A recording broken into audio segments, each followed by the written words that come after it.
Welcome everyone to Vincennes. Now this particular building here, this is the print shop of Elihu Stout.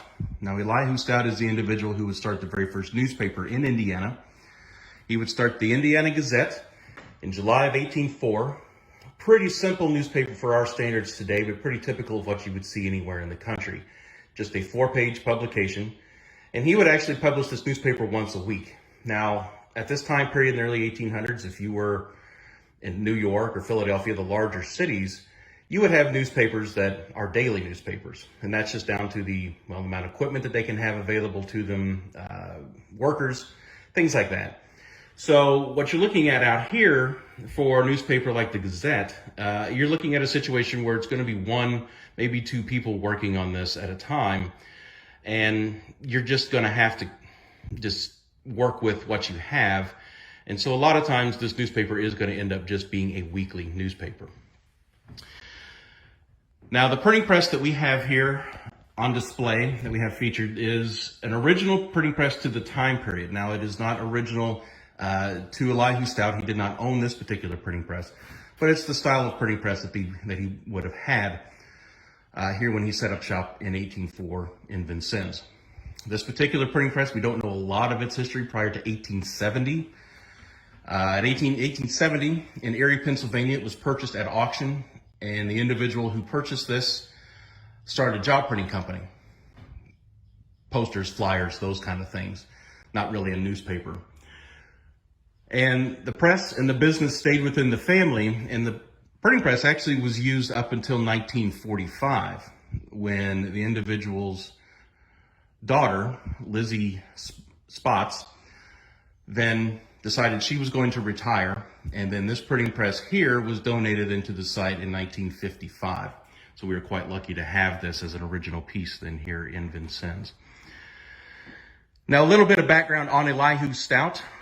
Elihu Stout, he was born in Newark, New Jersey. When he was 14 years old, his family relocates to Lexington, Kentucky. That's where he will then do his apprenticeship, where he will learn the ins and outs of the printing business. And after he has completed his apprenticeship, when he is 21, he then becomes a laborer for that same newspaper, the Lexington Gazette. A year later, in 1804, at 22 years old, he is then hired by William Henry Harrison, governor of the Indiana Territory at the time, to be the printer for the government here in Vincennes. Now, the Indiana Territory at that time is a fairly large piece of land. But what you also have in addition to that is a brand new territory that has just been added in, and now William Henry Harrison is now responsible for. It's the District of Louisiana. It is more or less what we would call the Louisiana Purchase. So when Lewis and Clark begin their expedition to find out what we have out here with this brand new piece of land that we've just purchased from France, that land is then at that time being governed here out of Vincennes by William Henry Harrison. So all the initial laws then for this new territory are being drawn up here in Vincennes by a very small legislature of 5 individuals. And once those laws have been put into place, they then needed to be printed into book format. So that's where Elihu Stout comes in. Elihu Stout is hired in. He's given a 1-year contract, paid $500, which is quite a bit of money at that time period for anybody, much less somebody who was 22 years old just getting their start. And he's got a lot of work in front of him. They need him to print 300 copies of a 200-page book, and that's going to take him the majority of that year to actually complete. It's going to take him 8 to 9 months to actually finish that project. And that's just down to the speed of the equipment they have available to him.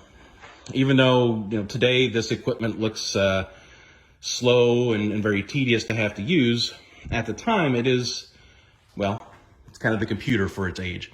But it still takes time to complete any of the tasks that you were going to do. So Elihu Stout gets here to Vincennes and he starts printing up these laws. Now, of course, not long after he arrives, he realizes that the newspaper here in Vincennes is non-existent. The only news that people get here in Vincennes at this time through newspapers is coming in when shipment of goods are coming in. So they're not getting information all that often. So the idea here that he had, as kind of a young entrepreneur, was that he would start a newspaper and just kind of see if anybody was even remotely interested in the idea of having a newspaper here on a regular basis. It was something that people were going to be excited about. Is it something that people weren't really going to really take to? But to his benefit and to his surprise and benefit, people really did take to the newspaper very quickly. So the Indiana Gazette here then became an extremely important part then of early Indiana history here, because not only is it a way for individuals to find out what's going on in the rest of the country and stay connected back to the rest of the country, but then it's also a way then for the legislature here in Vincennes moving forward to be able to effectively communicate then with the people of the territory. Because once information is placed here into this newspaper, it may take a few weeks for that to reach everybody, but once it gets there, the information is accurate, as opposed to the other alternative, which is word of mouth. And we know how well that works. Further away from the source a story gets, the more it changes and the more unique it can become. So if you're dealing with something like taxes or new laws, well, the newspaper is going to be your best bet to get that information out accurately and quickly. Now, Elihu Stout would continue to print a newspaper here until he would retire in 1845. Now, the only thing he would change about his newspaper during that time frame is the name. In 1807, he experienced a fire in his shop, and once he was back up and running a few months later, he would go ahead and just decide to get a completely fresh start and rename the newspaper the Western Sun.